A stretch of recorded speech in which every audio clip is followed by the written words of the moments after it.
सोचो, जिस समय दुनिया में शिक्षा का कोई नाम नहीं था, कोई निशान नहीं था, उस समय इस विश्वविद्यालय में 10,000 छात्र रह करके आवासीय शिक्षा लेते थे।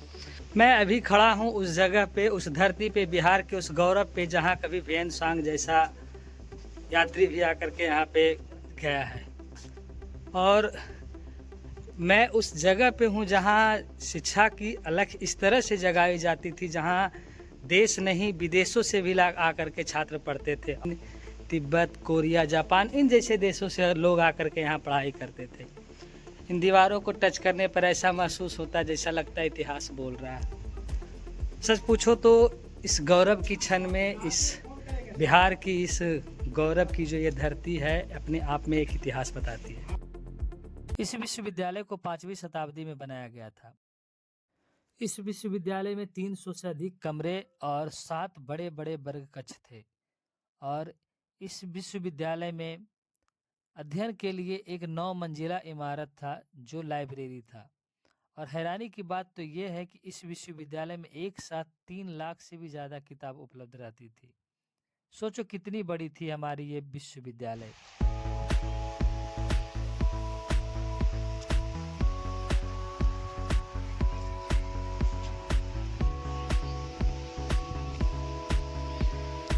ये विश्वविद्यालय का आवासीय क्षेत्र माना जाता है। इसमें इधर सब छात्र लोग रह करके आवास में इसमें रहते थे, इन सब रूम में, और इसी में उनकी पढ़ाई लिखाई साधना चलती थी। दीपक रखने के लिए इधर ये ताखा एक बनाया गया, इसमें एक दीपक रखा जाता था और इसमें पूरे इस रूम में छात्र रह करके पढ़ाई करते थे। इन मोटी मोटी दीवारों के बीच में छात्रों को रहना, और कितनी सुव्यवस्थित ढंग से बनाया गया था। बस एक बरामदा, एक गली, और ये बगल बगल से सब में पूरा रूम बनाया गया था। रूम के आगे से पानी निकालने के लिए हर हर कक्ष के आगे से जो है, हर रूम के आगे से एक नाली बनाई गई थी, जिससे पानी निकालने का एकदम आसान तरीका हो, किसी को कोई दिक्कत। बताया जाता है कि इस विश्वविद्यालय का जो लाइब्रेरी था धर्मगंज, उस लाइब्रेरी में जब आग लगाया गया था तो इस लाइब्रेरी को जलने में महीनों लग गए थे। इतनी सारी बुक्स थी, और चूँकि पुराने ज़माने के जो बुक्स होते थे वो लकड़ी के तख्तों पर लिखा जाता था उस बुक में, जिसके कारण से उस बुक को जलने में बहुत ज़्यादा समय लग गया था। लेकिन क्रूर क्या कर सकते हैं, उपद्रवियों के द्वारा इस खंडहर को, नालंदा विश्वविद्यालय को जला दिया गया। अगर ये विश्वविद्यालय आज होता तो मुझे लगता है कि विश्व का सबसे बड़ा आवासीय विश्वविद्यालय आज ये होता। मुझे गर्व है कि मैं उस बिहार से हूँ जिस बिहार ने आवासीय विश्वविद्यालय होने का पहला स्थान प्राप्त किया है।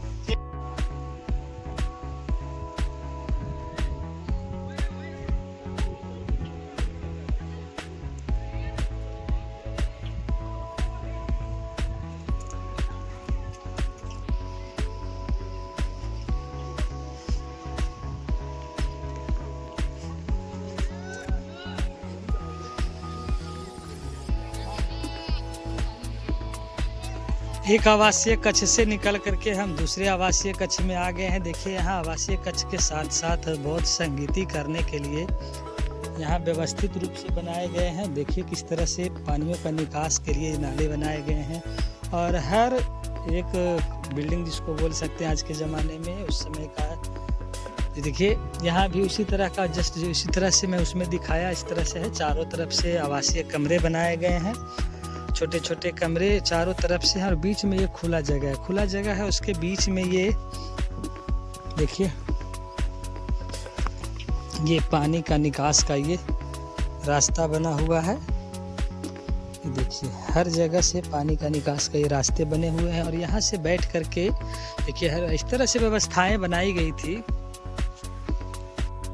इसको इस तरह से सुव्यवस्थित बनाया गया था कि मतलब चारों तरफ से कमरे बनाए गए थे, और बीच में यहाँ संगति करने के लिए एक इधर से आसन बनाया गया था और एक यहाँ से बनाया गया था।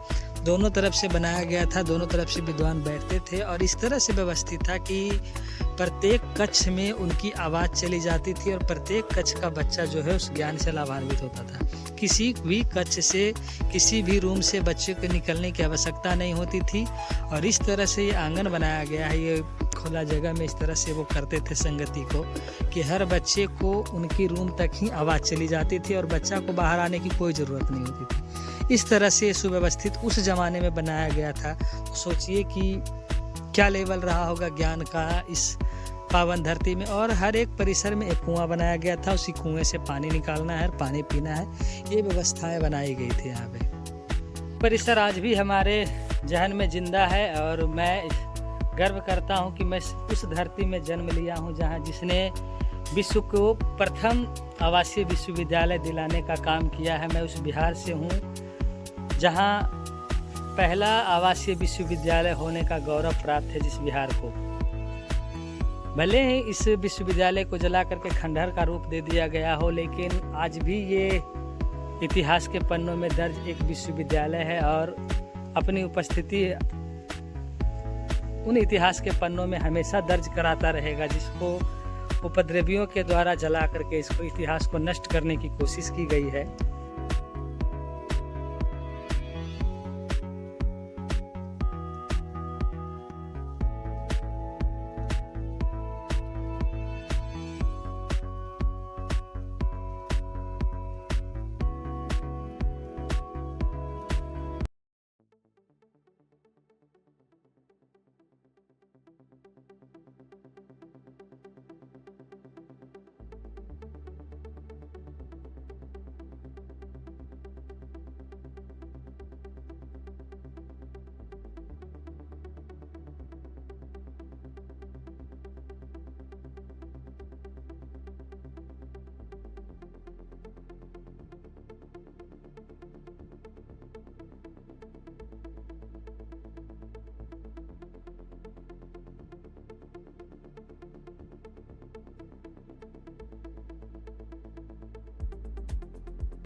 तो अब मैं लेता हूँ इस पावन धरती से जिसने पूरे विश्व को अपनी शिक्षा की अलग से एक नई ताकत दी, एक नई ऊर्जा दी और एक नई युग की शुरुआत की थी। उस पावन धरती बिहार के उस नालंदा विश्वविद्यालय से मैं विदा लेता हूँ। तो इस परिसर में जब आप एंट्री करोगे तो एंट्री करने के साथ ही आपको टिकट लेना होगा, जो कि टिकट का किराया अगर आप 15 साल से ऊपर के हैं तो आपको 40 रुपये और उससे नीचे हैं तो आपको निःशुल्क रखा जाएगा।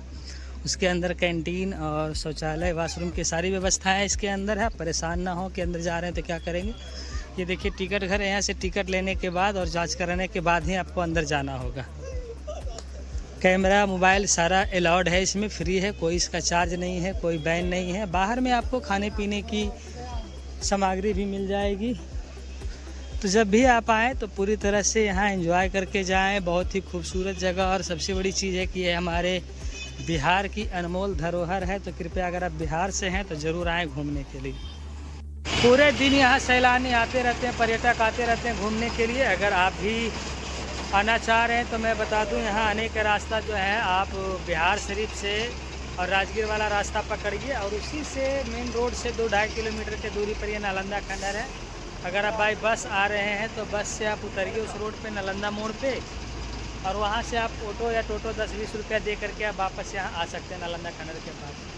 तो बहुत ही ईजी वे में आप आ सकते हैं, कोई परेशानी नहीं है, आप आराम से आ सकते हैं। यहाँ पे बहुत ही खूबसूरत मार्केट भी है, खाने पीने की चीज़ें।